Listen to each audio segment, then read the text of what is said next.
Greetings and welcome to another series of weekly devotionals where we take a look at one of the readings in the lectionary for this upcoming Sunday and offer some thoughts for reflection.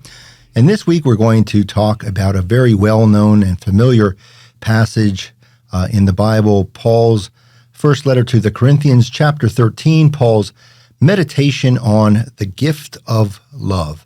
And this is a passage that I think has been read in just about every wedding that I have officiated.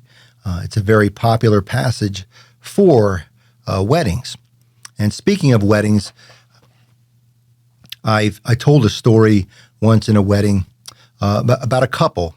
They had been married for a long time, 50 years or so, and one weekend the wife was rummaging through some boxes in the garage, going through some old stuff, and she discovered, to her surprise, a couple of awards, a Purple Heart and a Bronze Star for Bravery that her husband had been awarded for his service in World War II.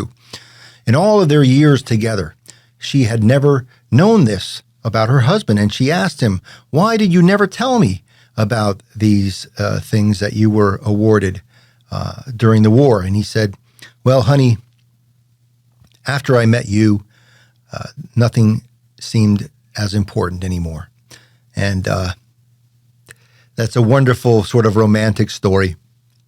And of course, the reason people pick 1 Corinthians chapter 13 is because it's a wonderfully romantic, beautiful, eloquent meditation on love. And it seems very fitting for a wedding.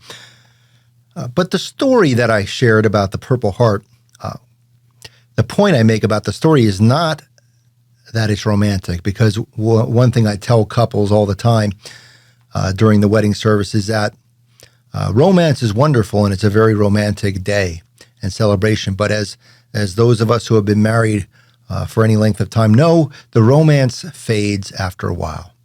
But the story about the Purple Heart is really not about romance. It's about putting the other person first in your relationship. And the ironic thing about Paul's meditation on love is that although it's considered a very romantic passage, Paul's not really writing about romantic love.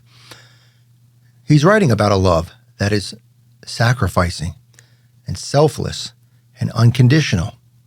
It's actually the love that God has for each of us, and the love that Paul exhorts his readers to share with one another. Of course, it's the kind of love that makes for a wonderful marriage, but it's also the kind of love that makes any relationship better.